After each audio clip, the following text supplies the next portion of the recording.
Hi everyone and welcome back to the channel. In today's video we are going to have a look at how to play Spectre Operation Tarkov solo. Most of the rule here has been created to play Spectre Operation Tarkov, but they can also be used for any game of Spectre Operation with some slight adjustment. I'm using the Phantom Doctrine, which is a set of rules I've created, and I've picked also some rules created by the community. So let's have a look at some of them. When starting a game, when setting up the board, the first thing I'm placing all the time is those hidden tokens. All those tokens represent a potential position of enemies. I'm roughly placing one of them for every 30 cm tile. So I have, for example, one here, one there, one here, one there, and that all around the board. Once I've placed all those tokens, I will define my point of entry on the board. So for example, if I'm deploying here, I will just remove the token present on that tile. That tile, as I said, that token, as I said, represent a potential enemy position. When I have line of sight on it, so for example here, now that soldier have line of sight on this token, the first thing is to do a detection roll. So here I will take my detection table from Spectre Operation, and if I successfully detect what it is, I will draw a card from the enemy force deck. The enemy force deck represents everything that you can have on the board. It can be civilian, it can be enemy from various levels, and it can be also nothing, just to represent that maybe in some area there is actually nothing. So in my case, for that specific scenario, there are no civilian. That deck, I've created a deck of 20 cards, but there are only 16 tokens placed on the board, and it's done on purpose. That way I can't memorize or I can't think ahead. If I'm getting closer to having unveiled all of them, I can't predict what's the next one. So here I have that deck that I've created. This specific one for this scenario contains 12 enemies, from various levels, plus 8 empty cards. So if I have line of sight on one of those tokens, and if I successfully did my detection roll, I will unveil one card. Here, for example, it's a level 1 enemy card. Once I have that, now I will have a look at a table created for my specific scenario. Here, in Spectre Operation Tarkov, I created actually 3 of these tables. One is the easy difficulty, basically, medium and hard. And it's also depending on the number of friendly force you are controlling. For example, if you are controlling only 2 soldiers, you won't use that table because that table spawns up to 6 NB, and that's huge. So in my case, I only have 2 friendly soldiers deployed, so I'm using that table. The card we just draw is a level 1 enemy. So we'll take a dice, roll it, and this will define the enemy that will spawn on the table. So in that case, a 2 give me 1 scav. So the next step for me is to take my tray where I have all my soldiers. And all the scav are located in the first row and also those 2 there. I'm also randomly selecting the scav because some of them have some better weapons. Some of them have some pistol or SMG, assault rifle, battle rifle, and some carbine. And I also prefer to completely randomize that. So here I give a number to each pair of soldiers. So a 1 will be those guys, a 2, a 3, a 4, a 5, and a 6.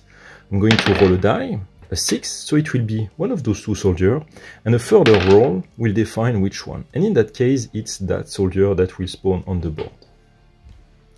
So I'll place that soldier at the location of that token, but now I need to define the location he is facing. To do that, I have that scatter dice from Warhammer, so I'm just going to throw that dice. In that case, he's actually facing me.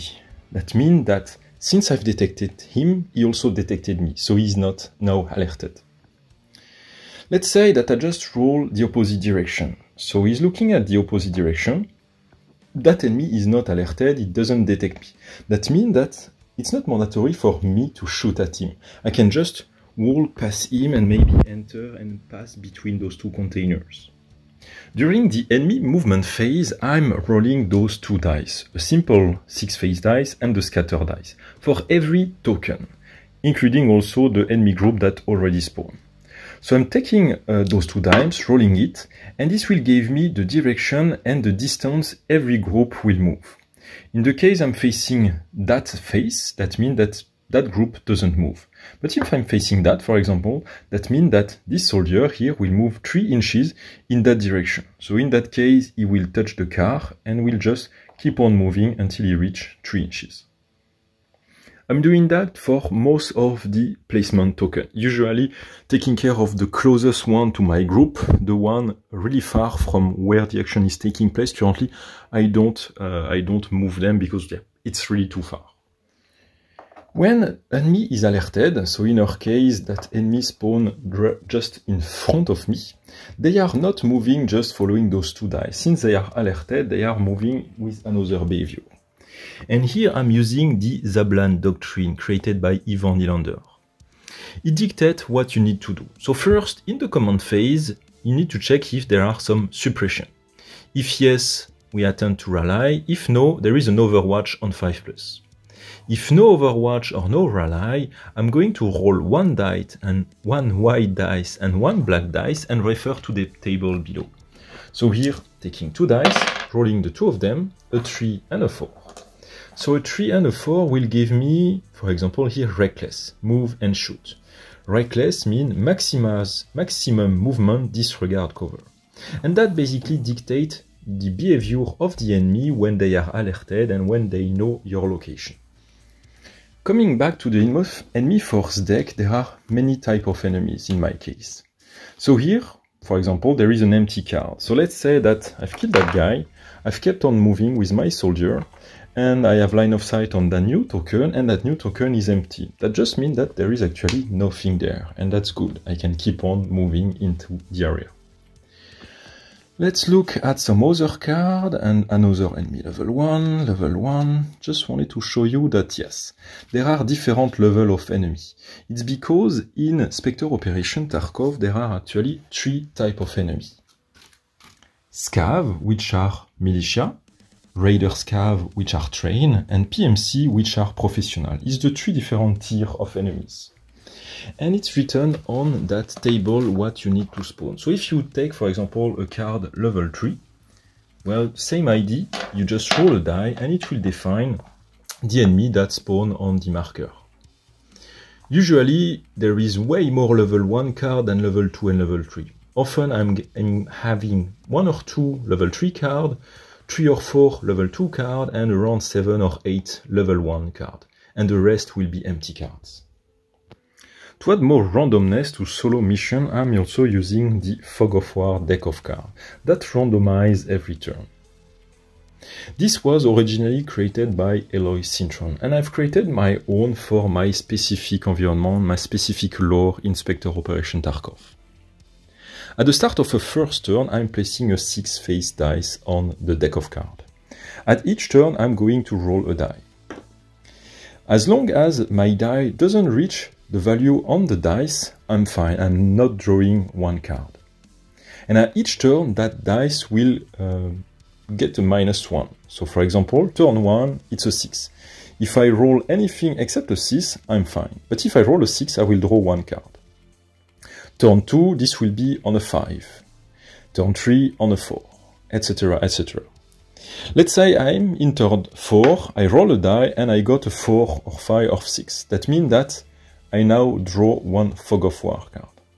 There are many different types of Fog of War card. So this is just an example.